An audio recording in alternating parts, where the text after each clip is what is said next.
I first got into Dying Light back in 2020 after I downloaded it off of Steam during a sale. Though I had heard about it years before, I put it on the list of games I knew I would eventually play after I crossed off a few other games on that list. Now, I did enjoy the original, so much so that I played the campaign through twice on New Game Plus.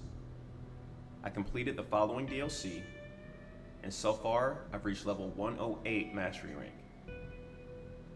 And from time to time I will still play, as I'm still drawn to the game for the same reasons I was originally interested, which is parkouring all over the city and drop-kicking zombies.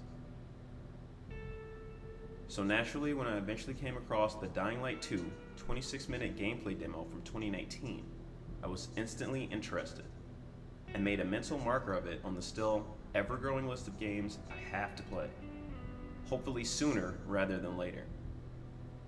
As a recent player of the original Dying Light, which released back in 2015, I haven't had to wait nearly as long for Dying Light 2 as most fans of the game have, since its reveal at E3 2018. However, recent news of Dying Light 2's 2021 release sounds promising, after the long delay placed on the game back in January 2020. The city of Harran from the original is excellently and beautifully designed. Take a look at some of this footage to see what I mean. It is a truly beautifully designed open world. Though smaller than its sequel will be, there's still a great sense of spaciousness and verticality, fleshed out with enough detail to give it a lived-in, urban feel. Giving players the ability to grapple hook and parkour over and through most of the buildings and homes still feels good to go back and play, as the game still receives regular updates and events.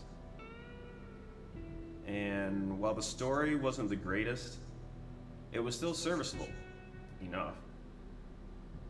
It gave a motivating reason to go out and explore a city crafted with so much detail and ease of navigation. Dying Light 2 is set to massively improve on both of these aspects, with the game world that is reported to be 4 times as large as the original, and with a greater emphasis on the story this time around. Dying Light 2 takes place 15 years after the original protagonist's story came to an end in the following DLC. Humanity has lost its battle against the zombie outbreak, and the virus has evolved, making more vicious zombies that are also more sensitive to light. This has allowed what remains of humanity a little breathing room during the day, where people have taken to the upper levels and rooftops of buildings to rebuild somewhat of a civilization. This appears to mean more human enemies than before, with more raiders and scavengers roaming the city during the day. Factions have formed as a result of heightened human presence, and the choices you make in either joining or resisting these factions will change the game world, altering city layout or closing off differing paths. This was shown off in the 2019 gameplay demo, showing how your choice to restore water to the city by releasing a dam unfloods a section of the city previously underwater, opening up an entirely new play area, while also unleashing a new zombie threat only hinted at the end of the demo. These player interactions that affect the game world, by siding with or fighting against the different factions, will definitely bring more RPG-style mechanics to the gameplay. Well, it'll bring more RPG-style mechanics to the overall game design and to the story as a whole. The larger amount of human enemies promises to offer more varied combat, as human enemies generally use more varied weaponry and tactics. And of course, there will still be the hordes of zombies to cut a path through.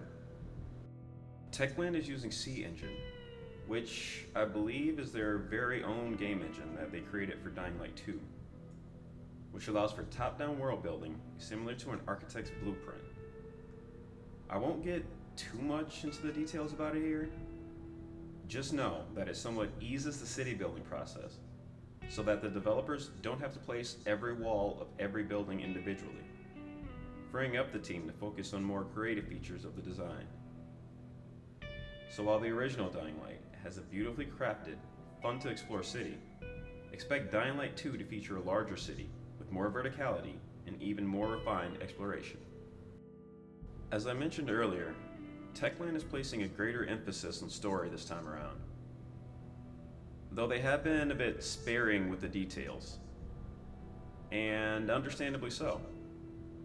The developers have stated that the story will be more engaging and more important from a writing and gameplay perspective. And if this be the case, it's no wonder that they are careful to keep spoilers to a minimum. What we do know: Dying Light 2 takes place 15 years after the original. Humanity has been overcome by the zombie outbreak, what little remains gathering in the hopelessly desolate last great human settlement. This has caused civilization to revert to what the developers are calling a modern dark age. You play as Aiden Caldwell, and you are infected. But you also possess superior skill and agility, so you're also a parkour and zombie slaying machine. By your actions and the factions you side with, the course of the story and game world will change. And so far, that's the most of what we got to go on.